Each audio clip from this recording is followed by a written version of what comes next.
이 말씀은 이스라엘이라고 하는 나라가 바벨론의 포로로 끌려갔습니다. 바벨론으로 포로로 끌려갔다가 이제 돌아와서 이제 하나님의 허락하신 그 약속의 말씀을 순종하는 그 과정 가운데 이런 말씀들이 있는데 우리가 신앙생활 가운데 가장 뭘 중요하게 여겨야 될까? 오늘도 대표기도 때도 잠깐 얘기를 했지만 예배라고 하는 사실은 예배는 누구에게 드리는 겁니까? 하나님께 드리는 것은 너무나 당연할 것입니다. 하나님. 그런데 우리가 사람과 사람, 즉 지체와 지체, 영혼과 영혼이 만났을 때 예배를 드리게 됩니다. 어떤 예배일까요? 영혼과 영혼이 만났습니다. 우리는 그냥 공적인 예배일 때만을 예배라고 말할 수 있지만 우리 안에 누구 계십니까? 하나님이 계시지 않습니까? 그러므로 내가 만나는 모든 영혼들과 대화하고 교제할 때 나는 그 사람을 비록 만나는 것이지만 그 안에 계신 하나님, 그 안에 계신 예수 그리스도를 만나는 것입니다.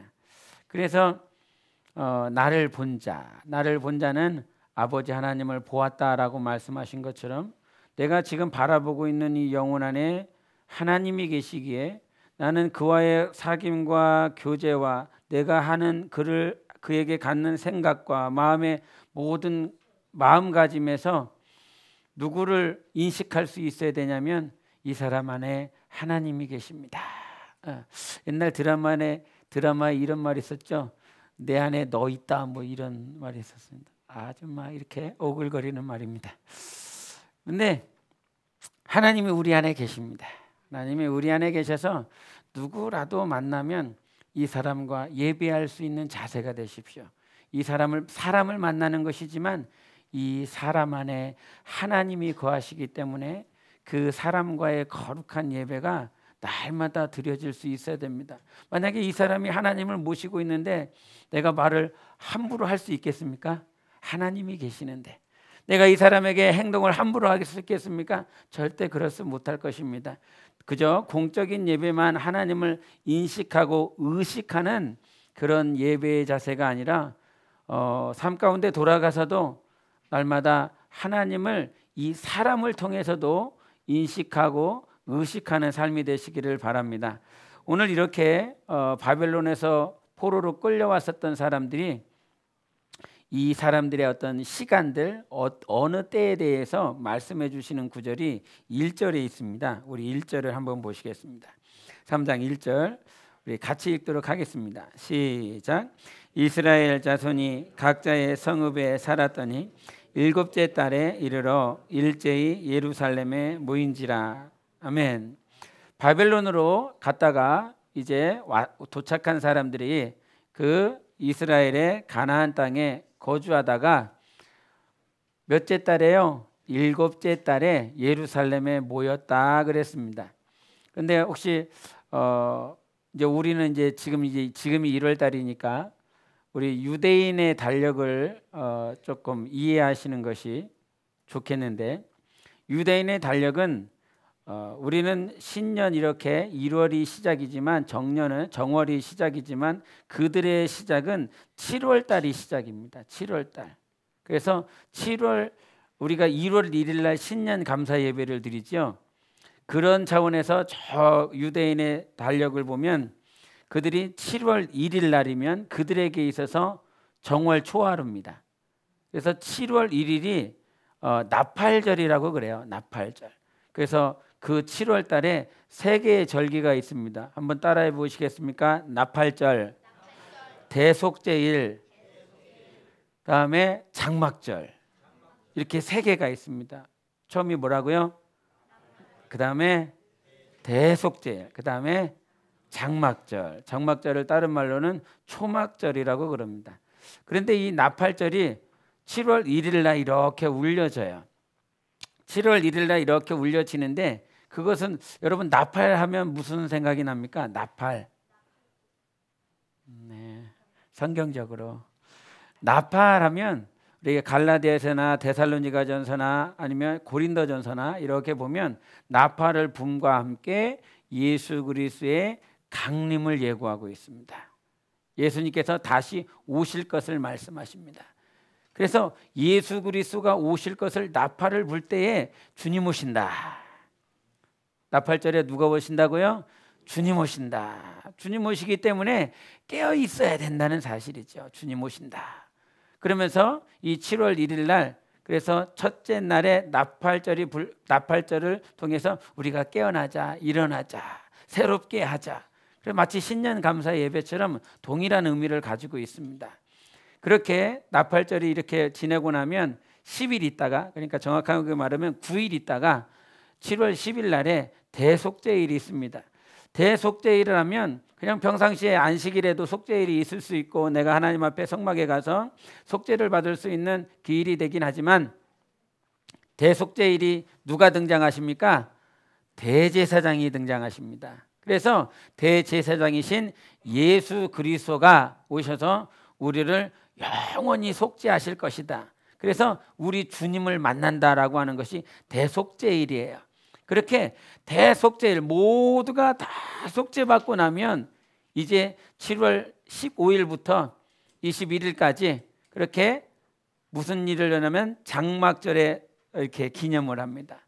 장막절이라고 하는 건 그 장막, 이 장막은 이 땅에 보여지는 장막 텐트지만 그런 텐트가 아니라 우리의 진정한 텐트는, 장막은, 성소는 어디에 있습니까? 하늘나라에 있습니다. 그래서 이제 모든 것들이 다 속죄를 이루고 나면 저 하늘나라에 영원한 장막을 짓고 영원한 성소에서 우리 주님과 영생하는 것입니다.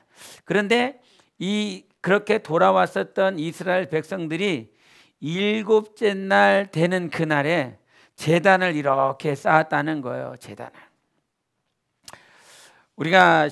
제가 신앙생활을 하면서 나는 예배가 내 삶 가운데 가장 기념할 만한 예배가 언제였을까 이렇게 생각을 해보면 여러 날이 있는데, 많지는 않아요.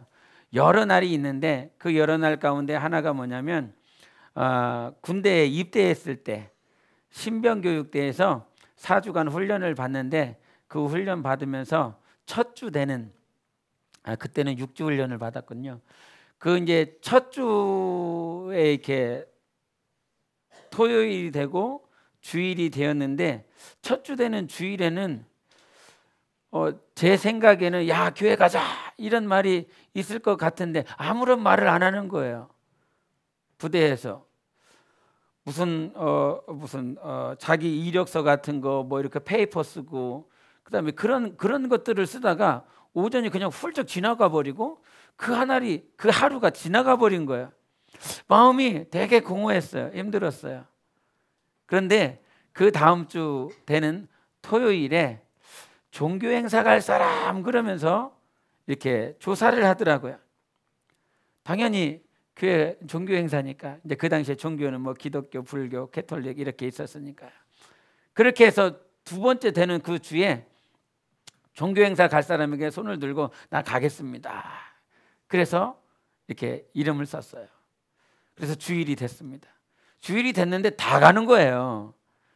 저 녀석은 예수 안 믿는 애 같은데, 교회 다녀본 일이 없는데. 그런데 불구하고 저희 소대에 한 70명 정도가 있었는데 그 70명이 열을 다 맞춰서 이렇게 가는 겁니다. 어디에 교회가 있었는지 몰랐어요. 신병교육대 안에 들어갔는데. 그런데 2주째 가는 그날에 이렇게 열을 맞춰서 군가를 불러가면서 이렇게 이제 그 조교의 인도를 받아서 딱 가는데 저기 십자가가 있더라고요. 훈련할 때는 보이지도 않던 십자가가 그 조교의 인도 따라 한 걸음 한 걸음 가다 보니까 저 나무 끄트머리 그 위에 십자가가 보이는 거예요. 그 십자가가 딱 보이는데 마음이 너무너무 뭉클한 겁니다. 지난주에는 우리 주님 못 만났고 교회 못 갔는데, 예배 못 드렸는데, 저 십자가를 볼 때에 정말 마치 주님이 저기 계신 것 같아요. 저 안에서 자정하고 나를 기다리고 계시는 것 같아요. 그 마음에 군가를 부르며 막 힘차게 가는데 내 마음은 쿵당쿵당 하는 거야. 그래서 이제 그 교회에 도착해서 교회 문을 열고 우르르 들어갑니다. 우르르 들어가는데 그 중간에 십자가가 딱 있고 그 안에 딱 앉았습니다. 앉자마자 눈물이 펑펑 쏟아지는 거예요. 지난주에 예배 못 드렸는데, 그러면서 하나님 앞에 참 그 시간이 잊지 못할 예배였습니다. 평생 잊지 못하는 그런 영적 예배가 되었고, 참 그 군 부대 안에 있는 그 교회는 되게 열악합니다. 열악한데도 불구하고 내게는 정말 그 교회라고 하는 그 공간이 안식처가 됐어요. 그러면서 그 예배를 영원히 잊지 못할 것 같고 그런 마음을 가지고 있는데, 과연 진정한 예배는 어떤 예배일까? 같이 동기들이요, 일주일 내내 땀 흘리고 제대로 막 씻지도 못하고 그렇게 교회에 갔습니다. 남자들만 우르르 너무나 다 남자들 한 300명 400명 되는 그 남자들 다 앉아 있습니다. 모자를 다 벗으니까 다 빡빡이죠. 예? 다 우람한 친구들, 막 냄새 막 나고 그렇게 빡빡이 다 깎은 친구들 앉아서 그렇게 예배를 드리며 전혀 잘 몰라요, 옆에 앉은 사람이 누군지. 서먹서먹해요, 예배가. 이 사람을 보면 너무너무 서먹했어요. 이게 적응하기 힘들었어요. 아마 우리 교회 처음 나오시는 분들도 서먹서먹한 그런 부분들이 있을 것입니다. 그런데 영혼의 참 예배는 올해 어떤 육신의 서먹함보다, 육신이 맞닥뜨리고 있는 그런 감정이나 그런 환경보다, 영적인 예배는 하나님이 내 안에 두드리시고 하나님이 나를 만져주시는 그 예배는 어디서나 귀한 안식처가 될 수 있습니다. 어디서나 예배를 드릴 수 있는 귀한 장소가 됩니다. 우리 예수님 한번 생각해 보세요. 예수님 당시의 교회는 없었습니다. 공간 자체를 찾아볼 수가 없었습니다. 예수님께서 산에 올라가셔서 제자들에게 말씀을 전하시면 그곳이 교회였고, 예수님께서 강가에서 말씀을 전하셨으면 그것이 교회가 됐습니다. 들판에서 많은 무리들을 모아놓고 그들에게 힘을 다하여 외칠 때 그것이 교회당이 되었습니다. 그러면서 찬송가가 생각이 납니다. 내 영혼이 은총 입어, 내 영혼이 은총 입어 중한제짐 벗고 보니. 내가 어디나 가는 곳마다, 내가 어디 있는 곳마다 하늘나라다. 왜냐하면 주님이 나와 함께 하시기 때문에. 그러면서 그 말씀, 그 찬송을 부르면서 하나님 앞에 참 은혜가 됩니다. 여러분, 하나님을 인식하고 하나님 앞에 내 시선을 돌리는 모든 곳, 그것이 안식처가 되시기를 바랍니다. 이곳은 서먹할 수 있습니다. 조금은 불편할 수도 있습니다. 그러나 주님이 여러분을 만져주시고 여러분을 위로하신다면 그곳이 어느 곳이나 하늘나라가 되고 내 영혼의 참 안식처가 되는 것입니다.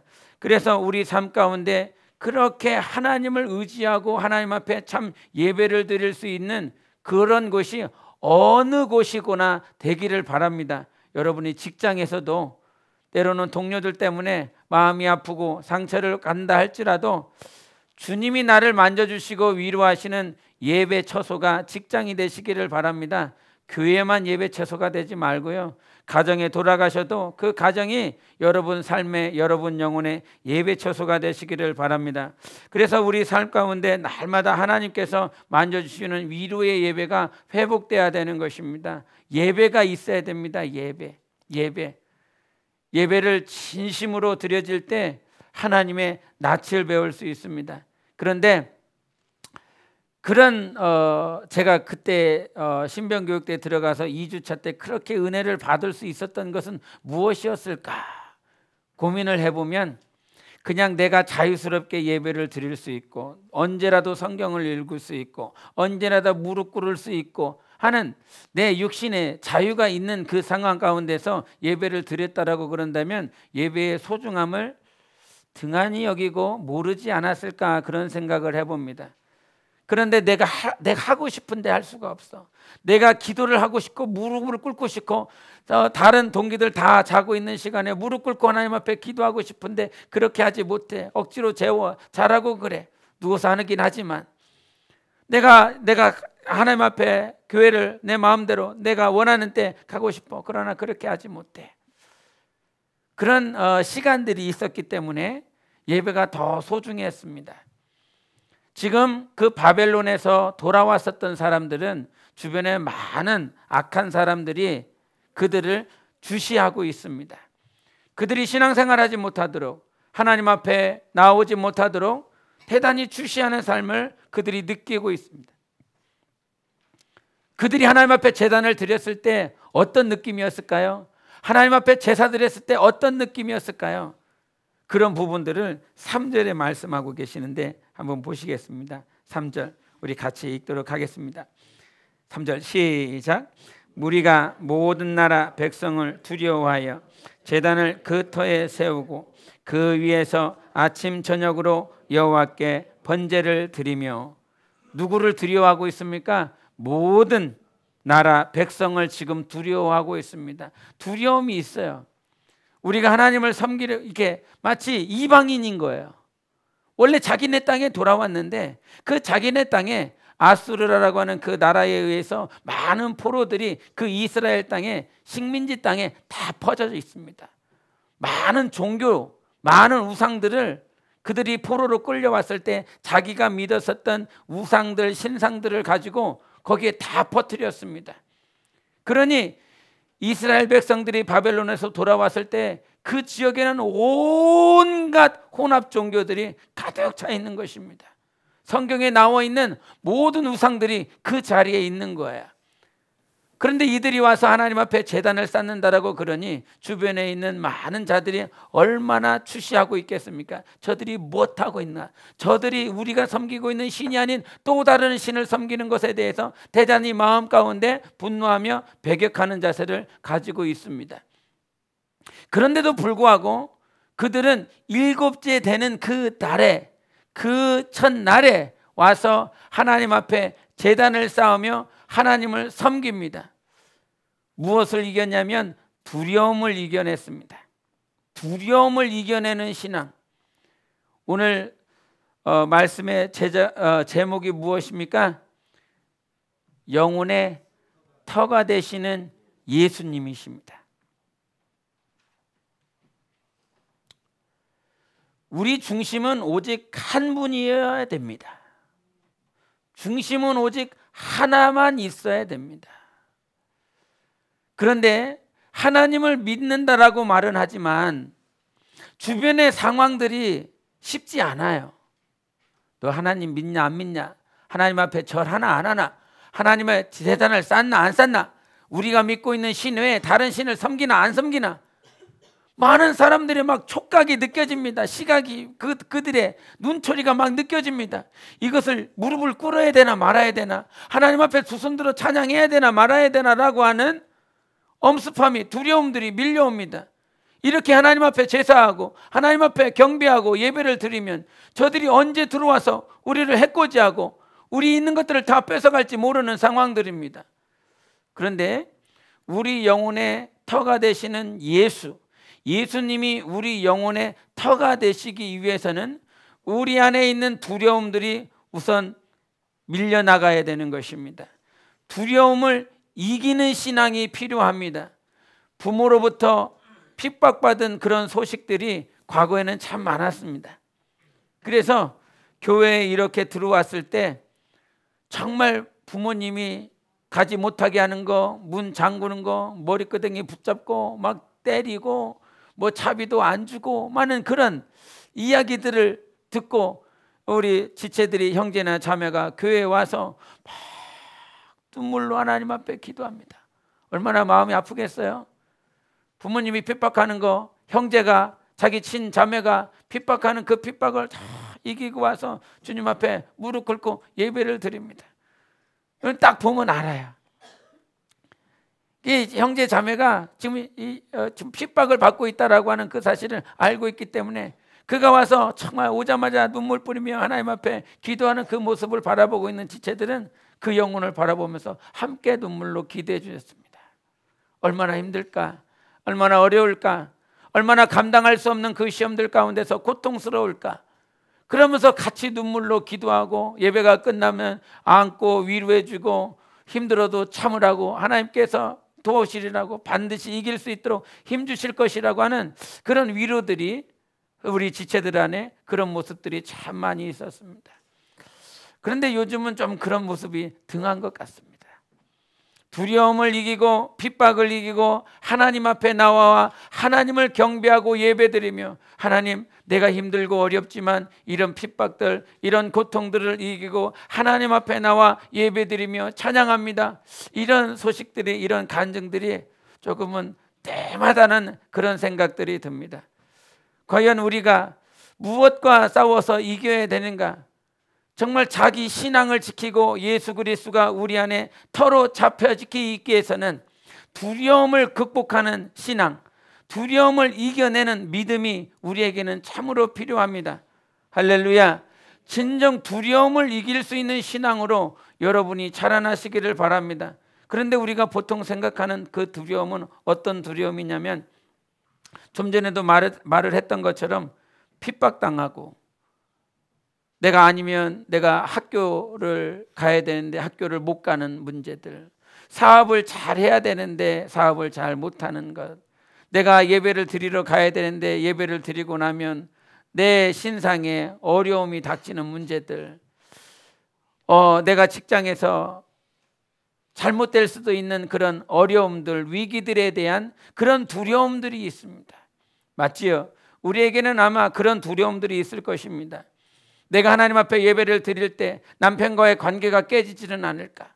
내가 하나님을 더 사랑하고 몸부림치고 싶은 나의 갈망은 있지만, 내가 그렇게 하나님을 향하여 나아가면 내 자녀들과의 관계가 더 어그러지고 더 그렇게 불협화음이 나는 가정이 되지는 않을까? 직장에서도 많은 그런 어려움들이 있지 않을까라고 하는 두려움들이 우리에게는 참 많이 엄습하고 있습니다. 그런데 그것도 두려움이라 생각합니다. 그것이 고통스러우니까요. 이겨내야 되니까요. 그런데 진정한 두려움은 하나님께서 우리에게 가르쳐 주시고 우리에게 성경을 통해서 말씀해 주시는 진정한 두려움은 이 세상에 있지 않습니다. 이 세상의 것이 아닙니다. 하나님이 우리에게 직시하게 만드시는 그 두려움은 이런 것이에요. 내가 하나님의 뜻대로 살아야 되는데, 하나님의 말씀대로 살아야 되는데, 잠깐 왔다 가는 7, 80년의 생애 동안 하나님의 뜻대로만 살다 하나님 앞에 서야 될 것인데, 내가 하나님의 뜻대로 살고 있나? 내가 하나님의 말씀대로 살아내지 못하면 어떨까? 주님께서 분명히 이제 오후에도 잠깐 그런 말씀을 나누겠지만은, 하나님은 우리에게 행한 대로 갚으시는 분이십니다. 내가 심은 대로 열매를 내게 하시는 분이십니다. 근데 그와 같은 하나님이심에도 불구하고, 그 하나님인 것을 알매도 불구하고 그냥 내가 정말 하나님의 뜻대로 살아가는가, 살아낼 수 있을까라고 하는 두려움들이 참 많이 있습니다. 저는 그런 두려움입니다. 먹고 마시는 문제, 한국에 살고 있으면 먹고 마시는 문제는 그나마 없는 것 같습니다. OECD라고 하는 그 국가 안에 들어가 있고요. 나름대로 복지의 문제들을 정부에서 힘쓰고 있고요. 정말 아무리 힘들고 어려워도 내가 조금만 게으르지 않다면, 조금만 부지런을 낸다라고 그런다면, 아무리 내 몸이 아파도 먹고 마시는 문제는 이 땅에는 없는 것 같습니다. 그런데 정말 두려운 것은 다른 것이 아니더라고요. 먹고 마시고 있고, 무엇을 먹고 마시고 입을까, 그런 이방인들의 구함이 아니라 내일 뭐 먹지? 내일 뭐 입지?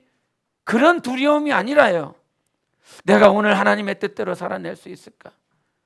여러분, 가끔 10년 뒤를 여러분이 생각해 보실 것입니다. 장년들, 중년들, 가정을 이루신 분들은 10년 뒤의 모습, 20년 뒤의 모습, 내가 30년에는 어떤 모습일까? 내 가정의 모습들을 생각해 볼 때 내가 조금 더 열심을 내야 돼. 지금 내가 지금 더 젊음이 있을 때, 내가 조금 더 시간이 있을 때 더욱더 열심을 내서 조금이라도 가정을 세워놔야 돼. 그래야 늙었을 때, 그래 내가 힘이 없을 때 그나마 낫겠지 라고 하는 그런 염려들이, 두려움들이 아마 가장들은, 지금도 직장에서 돈을 벌어야 되는 우리네 인생을 살아가고 있는 우리 모두는 그와 같은 두려움이 있을 것입니다. 그러나 여러분, 우리는 이 세상의 모든 두려움들을 다 뒤로하고 하나님 앞에 설 날이 올 것입니다.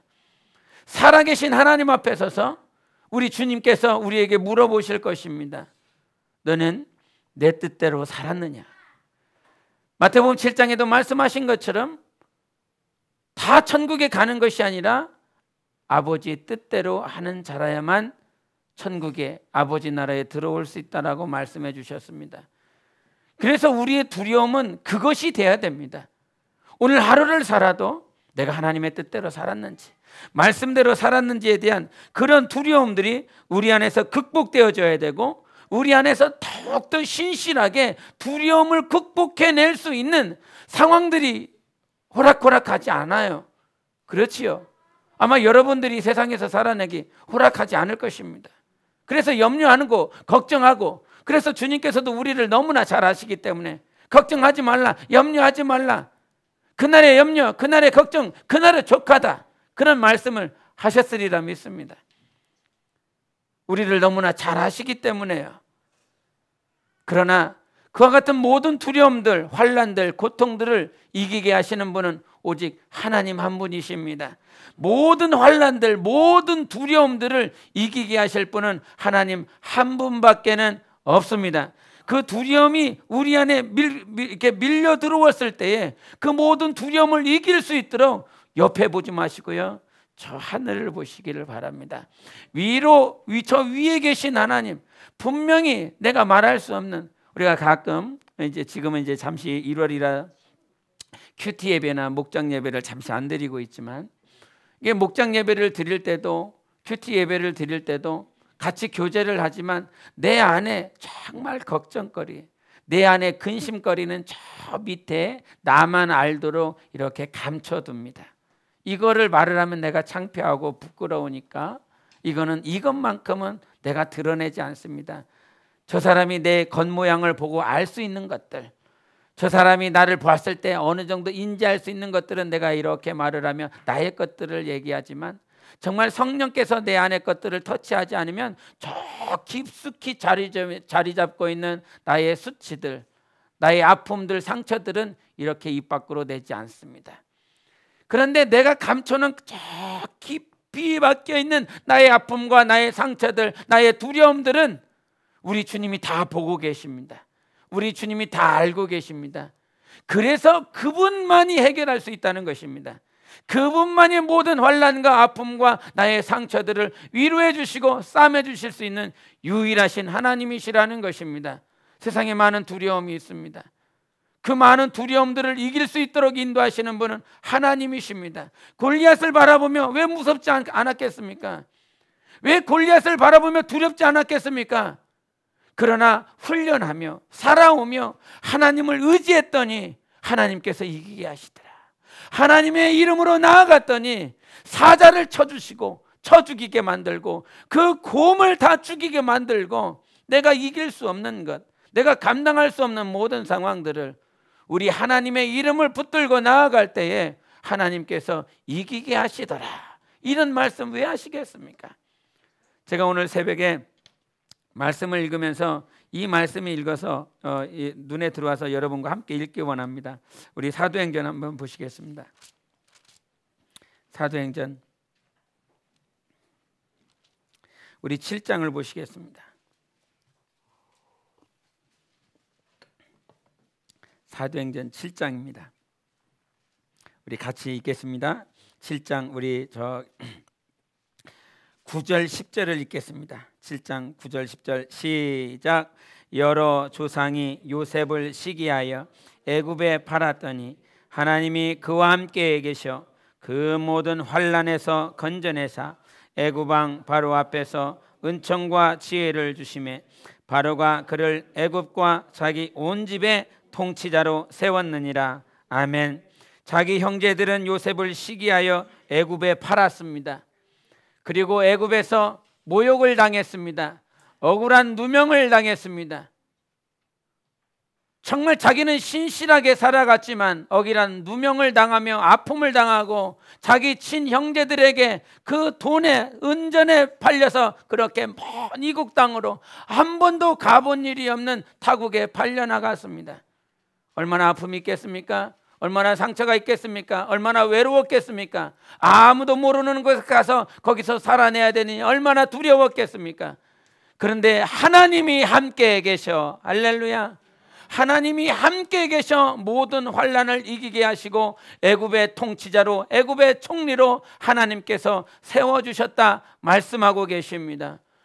우리는 감추고 싶고 수치와 부끄러움, 아픔, 상처들을 다 감추고 있지만 하나님께 그것들을 다 맡겨놓고 하나님 앞에 다 드러내었을 때 우리 하나님께서 반드시 씻으시고 모든 환난을 이기게 하시는 유일하신 참 하나님이 우리 하나님이십니다.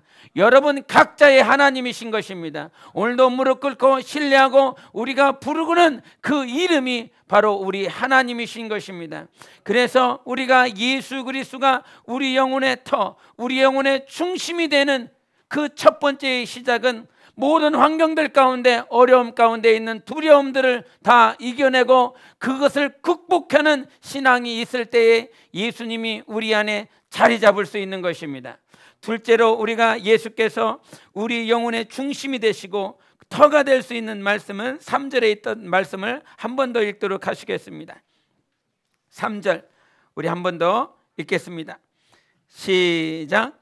무리가 모든 나라 백성을 두려워하여 제단을 그 터에 세우고 그 위에서 아침 저녁으로 여호와께 번제를 드리며. 아멘. 7개월 만에 예루살렘에 모여서 그들이 제단을 쌓았는데 그 제단은 어디에 세웠다라고 말씀하고 계십니까? 그 터에 세웠다라고 말씀하십니다. 그 터는 어떤 터일까요? 바로 이 터는 솔로몬이 정말 힘을 다하여 믿음으로 세웠었던 솔로몬의 성전입니다. 근데 그 솔로몬의 성전터가 완전히 붕괴되어 버렸어요. 그들이 돌아왔을 때 붕괴되어져 있는 그 터에 온갖 이방 민족들이 와서 자기들만의 우상의 그 터를, 우상의 제단을 다 각자 세워놨습니다. 우리가 어떤 산당이나 그 길을 가다 보면 자기들이 믿는 신들을, 제단들을 세워놔요. 어떤 사람은 나무로, 어떤 사람은 돌로, 저마다 자기가 아끼는 것 가지고 막 쌓아놨습니다. 그들의 귀에 들리지 않았겠습니까? 여기가 바로 이스라엘에 지었었던 그 솔로몬 성전터다. 그거를 바라보면서 세상 사람들은 여기다가 우리의 제단을 쌓으면 여기 효험이 있을 거야, 그런 의미, 그런 생각들을 갖지 않았겠습니까? 겉에 온갖 잡신들의, 우상들의 제단이 쌓여 있습니다. 그런데 그 터에다가 다시 저들의 섬겼었던 하나님의 그 제단을 쌓기 시작합니다. 그 터 위에 세워야 된다라고 말씀하고 계시는 것이죠. 그 터 위에 세워야 된다라고 하는 말씀은 그분이 하신 말씀 위에 세워야 된다는 것입니다. 우리의 영혼은 어떤 터 위에 세워져야 되냐면 하나님의 말씀 위에만 세워져야 되는 것입니다. 교리나 사람이 하는 그 말이 아니라. 제가 지난주에간에 귀한 소식을 들었습니다. 그 뉴저지에 있는 필그림 선교교회라고 하는 그 교회 이름을 들어보셨는지 모르겠지만, 필그림이라고 하는 말은 나그네라고 하는 뜻입니다. 근데 그 필그림 선교교회에 있었던 목사님이 계시는데, 그 목사님이 소속되어 있었던 교단이 뭐냐면 PCUSA라고 하는 교단인데, 그 교단은 동성애를 이렇게 적극적으로 옹호하는 교단이었습니다. 무엇과 배치가 됩니까? 말씀과 배치가 됩니다. 양성을 주장하고 동성애를 주장하는 그 사람들에 대해서는 불쌍히 여기고 긍휼을 베풀어야 되지만, 그 죄 자체에 대해서는 이미 말씀을 떠난 것이고 말씀과 상관없는 것입니다. 그런데 이 하나님을 믿는 목사들끼리 모여있는 그 교단, 그 총회에서 동성애를 옹호하고 동성애에 대해서 적극 찬성하는 그런 교단인 거예요. 그래서 그 목사님이 같이 어떤 재직들과 장로들과 회의를 하며 결단을 합니다. 우리가 이 교단에서 나오자. 이 교단에서 탈퇴하자. 말씀이 아니니까요. 그런데 그 교단에서 탈퇴를 하면 그 교회의 건물과 대지를 다 그 교단에 환원시켜야 됩니다. 그래서 그 가치를 매겨봤더니 약 120억 정도 되는 거예요. 건물이 120억. 별로 놀라진 않지만 120억 되고 대지는 5,000평 정도 된다고 그럽니다. 미국에서요. 미국에서 5,000평 땅 생각해 보십시오. 우리 시골 여기 천안 쌍용동 땅값 아니라 뉴저지에 그 뉴욕 바로 밑에 있는 지역입니다. 근데 거기에서 5,000평 되면 얼마나 가치가 있겠습니까? 얼마나 투자 가치가 있겠습니까? 그리고 성도들이 약 2,200명 정도 된다고 그럽니다. 그런데 결단을 했어요. 120억 되는 건물 교단에 주겠다. 5,000평 되는 건물 다. 그리고 정말 하나님의 말씀대로 살기를 원한다면 우리 어떤 곳이라도 상관없다. 그래서 다 교인들에게 광고했습니다. 말씀대로 사실 분들, 진리대로 사실 분들만 우리 함께 하십시다. 그렇게 광고하고 그 건물과 대지를 다 그 교단에 줘버렸습니다. 그 다음 주가 됐습니다. 몇 명이나 쫓아왔을까요, 여러분? 그 소식에 의하면 제가 직접 가보지는 않았지만 다 왔답니다. 놀랍지 않습니까? 좀 놀라보세요. 놀라보세요. 그런 우리는 우리의 영혼은 압니다. 우리의 영은 압니다. 뭘 안다고요? 말씀대로 살고 싶다라고 하는 거예요. 진리만을 고수하고 싶다라고 하는 그 사실을 우리 영혼은 너무 사모하고 있습니다. 100억이 뭐가 중요하겠습니까? 5,000평이 뭐가 중요하겠습니까? 하나님 앞에 우리의 터를 제대로 세워야 됩니다. 우리 영혼의 터는 말씀 위에 세워져야 되는 것입니다. 그 진리 위에 세워져야 되는 것입니다. 아무리 손해가 나도 이 땅에 있는 것들이 손해가 난다 할지라도 영혼이 말씀 위에 세워진 것은 영혼이 깨어지지 않습니다. 부서지지 않습니다. 멸절되지 않습니다. 하나님께서 보존하여 주시고 저 하늘나라에서 영원히 칭찬하고 영원히 상급 주시는 영혼이 될 거 아니겠습니까? 그런 영혼이 돼야 되는 것입니다. 그런 터 위에 세워져야 되는 것입니다. 그런 터를 우리 주님께서 만들어 가고 계십니다.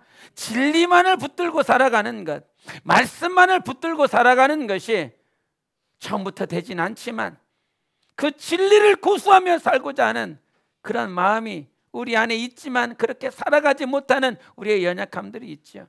뭐 주기철 목사님, 손양원 목사님, 많은 큰 위대한 선진들이 있지만 그들 역시도 처음부터 그러한 삶이 되지 않았습니다. 넘어지고 엎어지고 순종 못하여 가슴 아파했었던 순간들이 있었습니다.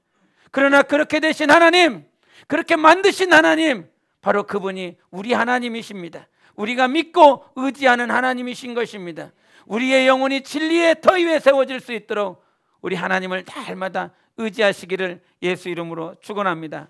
마지막으로 우리가 그 터 위에 세워져야 될 때 중요한 부분이 무엇이냐면 6절을 한번 보시겠습니다.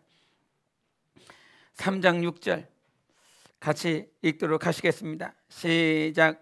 일곱째 달 초하루부터 비로소 여호와께 번제를 드렸으나 그때 여호와의 성전지대는 미처 놓지 못한지라. 우리 다른 절도 한 번 더 보시겠습니다. 12절 13절도 보시겠습니다. 12절 13절입니다. 합독하십니다. 시작. 제사장들과 레위 사람들과 나이 많은 족장들은 첫 성전을 보았으므로 이제 이 성전의 기초가 놓임을 보고 대성통곡하였으나 여러 사람은 기쁨으로 크게 함성을 지르니 백성이 크게 외치는 소리가 멀리 들리므로 즐거이 부르는 소리와 통곡하는 소리를 백성들이 분간하지 못하였더라. 아멘. 이 터가 이 제단을 쌓았었던 그곳이 막 솔로몬이 세웠었던 그 성전만큼 화려하지 않은 거예요. 아름답지 않은 거예요. 얼마나 볼품없었겠습니까? 그 성전을 기대했었던 사람들의 입장을 보면, 예? 큰 멋있는 교회, 그 유럽에 얼마나 그 당시에 중세시대 때 돈을 잔뜩 들여서 멋지게 지어졌는지 모릅니다. 그렇게 휘황찬란하게 유럽에 어딜 가도, 예? 그렇게 만들어둔 성단을 보고 왔다가 이렇게 그냥 이렇게 한 어떤 상가에 있는 건물이라고 하는 그 교회를 보면 얼마나 시시하겠습니까? 예? 멋진 교회를 보고 왔다가 언제 유럽에 가볼라나, 언제 유럽에 가서 한번 그렇게 순례지들을 한번 봐볼라나. 우리를 보면 못 갈 것 같아요. 우리를 보면 못 갈 것 같지만 하나님 앞에 기도하며 준비하시기 바랍니다. 그렇게 멋지고 아름다운 화려한 공간에서 그렇게 꼴랑 아무런 터가 없는 그 자리에다가 제단을 쌓은 성전 지대만 그 자리에 놨으니 얼마나 볼품이 없었겠습니까? 그런데요, 그렇게 볼품없는 그 성전 기초만을 쌓아놨는데도 불구하고 바벨론 포로에서 돌아왔었던 노인들, 아무런 힘이 없었던, 그렇게 포로 생활했었던 그 선진들이 돌아와서 그 성전 지대 하나 놓은 것, 기초 하나 놓은 것만으로도 대성통곡하더라는 말입니다. 그걸 보면서 휘황찬란한 것도 아니야, 아름다운 것도 아니야, 금으로 도배한 것도 아니야, 은으로 도배한 것도 아니야, 그냥 어디서 쓰지도 보지도 못한 그냥 돌 하나를 놓고 거기다가 제단이라고 그러면서 이것이 하나님이 받으시는 예배 가운데 경배 받으시는 우리 제사의 제단이다라고 그랬을 때에, 사람이 봤을 때 야 그게 무슨 제단이냐라고 말할 수 있지만 정말 그 노인들은 대성통곡하더라는 것입니다. 그리고 그들과 함께 있었던 기쁨으로 찬양하며 기쁨으로 하나님 앞에 경배하는 모습들이 동시에 막 섞어져 있습니다. 노인들은, 힘이 없는 노인들은 그것을 바라보며 눈물 뿌리고 있고, 청년들과 장년들은 거기를 바라보면서 기뻐하며 찬양하고 있고, 막 울음과 웃음이 막 그 안에 함께하고 있습니다. 이 울음과 이 웃음이 누구의 것일까요? 하나님의 것입니다. 하나님께서 그 성전 지대를 보면서 그렇게 사모했었던 노인들에게 하나님의 눈물을 허락해 주셨고, 그 성전 지대의 초라한 모습을 보면서 하나님의 기쁨을 그들에게 또한 허락해 주셨습니다. 무엇입니까?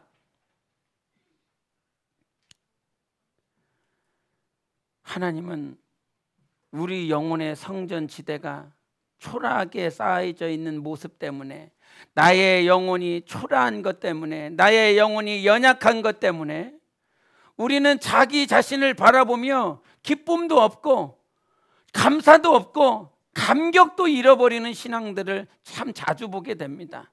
나를 볼 때.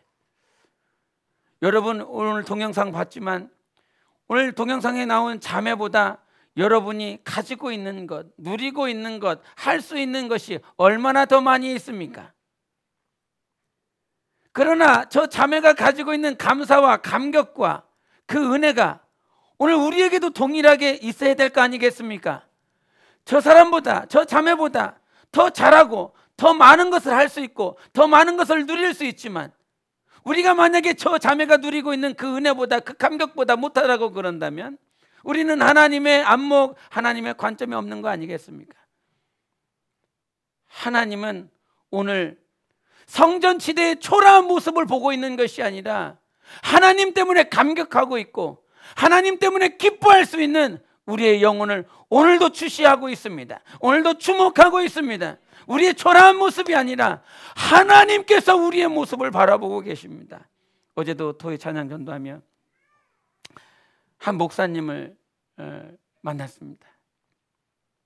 예산에서 힘들게 개척교회 한 4년 정도를 하시고, 강원도 원주에서 24년 정도를 또 그렇게 하시고, 그는 30년이라고 하는 시간 동안 개척교회, 성도 한두 명 데리고 하시는 그 개척교회를 하시다가 이제 천안역에 이사를 오셨는데, 제가 이렇게 우리 교회가 토요일에 찬양 전도한다라고 하는 소식을 들으시고 오셨어요. 그래서 저도 개척교회니까 우리도 개척교회니까, 그래서 이렇게 오셨어요. 커피 캔을 한 3캔하고 배주밀 한 2병을 이렇게 들고 오셨더라고요. 오셔서 열심히 이렇게 복음을 전하고 있는데 불쑥 제 앞에 나타나셨어요. 그래서 목사님이 오셨더라고요. 그래서 목사님 오셨냐고. 그러면서 이렇게 저희는 이렇게 하고 있습니다. 근데 그 시간이 거의 끝나갈 쯤이었습니다. 12시가 다 끝나갈 쯤에 이렇게 됐는데, 우리 같이 찬양 전도했었던 우리 팀들이 다 이렇게 앞에 모여서 같이 기도하고 막 우르르 막 모여 있는 그런 모습을 목사님이 보시면서 목사님이 하시는 말이, 목사님 개척교회라면서요. 예, 개척교회입니다. 근데 옆에 남편 목사님이 말씀을 하시면서 계속 연발하시는 말씀이 맞네 이런 말씀을 하시는 거예요. 저는 그런 말씀을 들을 때마다 차라리 이런 모습이 안 보여지는 것이 더 나을 것 같다, 그런 생각을 합니다. 개척교회를 담당하고 계시는 목사님들의 아픔이 막 느껴집니다. 오히려 죄송스럽습니다. 차라리 그냥 나 혼자 하고 있었으면 저분에게 위로가 되지 않았을까, 그런 생각이 들 때가 있습니다.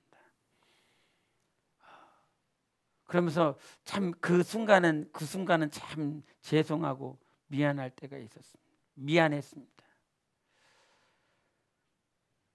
이 말씀을 왜 드리냐면, 이 시대를 살아가고 있는 많은 그리스도인들이 무엇 때문에 부러워하고 있고, 무엇 때문에 자기 자신을 이렇게 자꾸 비교하며 살아갈까 하는 생각을 합니다. 무엇이 기준인가? 10명 되는 사람은 50명 되는 사람을 부러워하고요, 50명 되는 사람은 100명을 부러워합니다. 100명 된 사람은요 200명, 1000명 된 사람을 부러워합니다. 무엇이 기준입니까? 무엇이 정말 우리가 부러움을 사게 하는 중심이 되어버렸습니까? 성경은 말을 합니다. 오직 하나님만이, 우리 주님만이 우리 영혼의 만족이라고 말씀해 주셨습니다. 그런데 우리는 그렇지 않습니다. 그렇게 되어지지 않습니다. 오늘 말씀처럼 성전 지대가 초라해도, 성전 기초가 초라해도 하나님은 우리에게 웃음을 주시고 우리에게 눈물을 주시며 하나님과 하나 될 수 있도록 우리를 인도하시는 하나님이십니다. 내 영혼이 귀한 것은 무엇입니까? 내 영혼이 사람이 세운 것이 아니라 하나님께서 성전 기초를 세우셨기 때문에 귀한 것입니다. 우리는 내 영혼이 정말 예수라고 하는 그 중심의 터 위에 세워지기 위해서는 내가 가지고 있는 것 아니면 내가 없는 것, 그것이 기준이 되지 않고 예수 그리스도만이 기초가 되시고 하나님께서 나를 보고 계시고 하나님께서 내 영혼을 세우고 있다. 그 기초가 연약하고 볼품이 없어도 그 기초를 영원히 세우시고 또 세우시고 또 세우실 분은 우리 하나님이신 것입니다. 그 하나님을 신뢰하는 거 아닙니까? 그 하나님을 믿고 따르는 거 아닙니까? 그래서 두려운 것이 뭐냐면요, 내가 하나님의 뜻대로 끝까지 살까? 내가 하나님의 뜻대로 끝까지 살아야 될 것인데, 이것이 두려운 것입니다. 그때에 하나님을 경외할 수 있고요, 내가 가지고 있는 것, 내가 없는 것 때문에 때로는 자괴감이 들고 때로는 교만에 올라가 있는 그런 모습이 아니라 하나님 때문에 눈물 뿌릴 수 있고요, 하나님 때문에 웃을 수 있는 여러분 영혼 되십시오. 그럴 때에만 예수 그리스도라고 하는 그 터 위에 우리의 영혼이 아름답게 세워질 수 있습니다. 하나님은 오늘도 여러분 영혼을 사랑하십니다. 하나님께서 오늘도 여러분 영혼을 인도하시고 여러분 영혼을 세우십니다. 영원전부터 그렇게 세우시고자 하셨던 그 여러분의 성전이 아름답게 세워지시기를, 하나님의 영원전부터 세우신 그 뜻이 이루어지시기를 예수 이름으로 축원합니다. 우리 함께 하나님 앞에 기도하기를 원합니다. 하나님, 오늘도 웃으며 하나님 앞에 기도하기를 원하고 오늘도 눈물로 하나님 앞에 기도하기를 원합니다. 나의 성전 기초가 비록 지금 이 순간 부족하고 연약한 모양이 있다 할지라도 하나님을 신뢰하고 하나님의 말씀 위에 세우며 두려움을 극복하며 오직 하나님의 안목을 가지고 나의 영혼이 자라나기를 원하오니 하나님의 뜻이 이루어지게 하소서. 하나님의 성전이 세워지게 하소서. 나의 영혼이 세워지게 하소서. 우리 함께 한 목소리로 예수 외치고 기도하시겠습니다. 예수